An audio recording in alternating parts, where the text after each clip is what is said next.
Chapter 5. Come on. So at this time of the service, we come to communion. Come on. And we like to ask people from the congregation to come and share what the cross, the blood, and the wine means to them.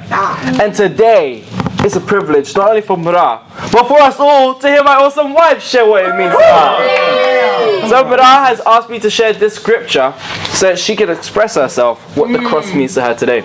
So Hebrews chapter 5. And it says from verse 7, during the days of Jesus' life on earth, he offered up prayers and petition with fervent cries and tears to the one who could save him from death. And he was heard because of his reverent submission. Son though he was, he learned obedience from what he suffered. I give you my wife, Merari. Good morning, everyone. Today I have the privilege of sharing with you guys what the cross means to me.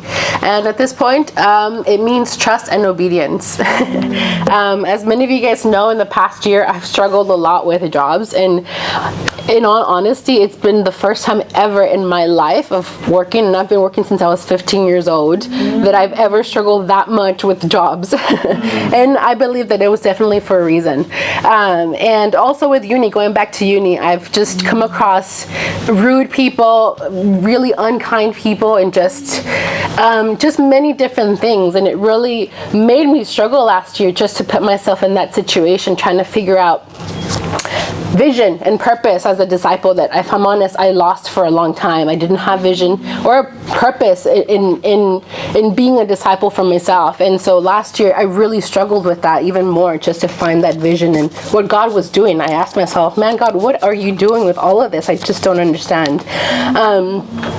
And you know, I would get jobs and I would come across just people who just were not kind.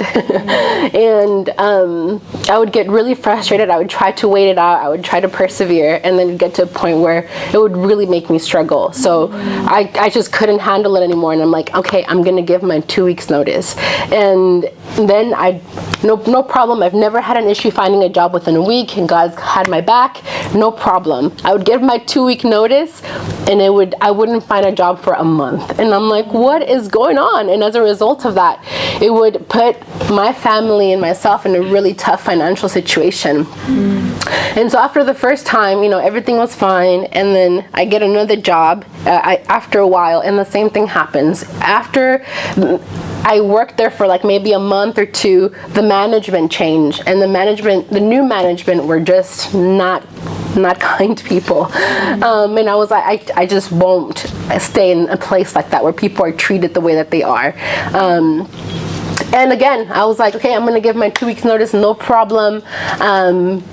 Everything's going to be okay. And the same thing happened. I couldn't find a job for like a month and a bit. And I was like, what is going on? And then I get this new job, and then I get a year contract with this job, and they don't acknowledge us. From day one, I knew it was not going to be a good ride. They didn't acknowledge just not only me, but everybody that they hired. They gave us 1 hour training one day and expected us to know everything about the job. And then they would have us do things that they never trained us for. And you know, I can be a bit opinionated sometimes, and that's something that I'm grateful for learning as a disciple in the kingdom, that we get to learn how to have character in the kingdom. And bringing that up, after bringing it up with them, of like, hey, that's not okay for you to ask people to do things and not train them how to do it. It's an unrealistic expectation for you to have. And then they made it seem like we were the problem. And anyway, while you guys were all gone to the conference, before that, I had been looking for new jobs just in case. And while you guys were all at the conference, I got a call from my agent, and they had let all of us go. They were like, we don't have anything for you anymore to do. So they didn't honor their year contract, and they just let us all go. But the good thing is that Thursday you guys were all gone, I had a second interview with another company. And even though I had to wait for a little bit with them, they made me wait and really have patience for this job. But you know, God really worked. And on Friday, this past Friday, was my last day working for this job, but it was also the day that I signed my contract with this new company that I'm going to be working for, and it's a permanent job, so I don't have to worry about that. But you know, during these times, I I waited out this past job that I had. I waited, and I didn't quit until I got a new job.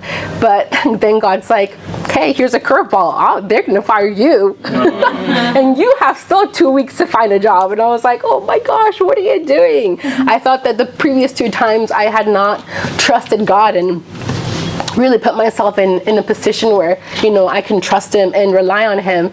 And then he just, with this time around where they let me go and I had 2 weeks to find a job, it just really showed me that in any circumstance, God is in control. And that it doesn't matter what I think, that I just have to have reverent submission for his will for my life.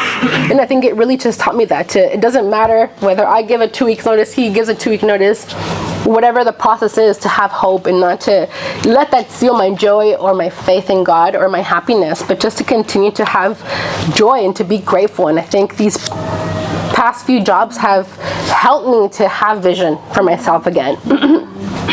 Have helped me to have vision for people. They have helped me to be present, to be grateful for what I have, and not to take it for granted. It's so easy to complain about uni, about work, about, your spouse, your household, whatever, your children.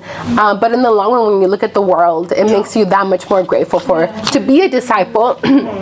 And to have these things. And I think more than anything else, it made me grateful for my relationship with God and my relationship with my husband, and to forever be in reverent submission to God, and whatever he says goes.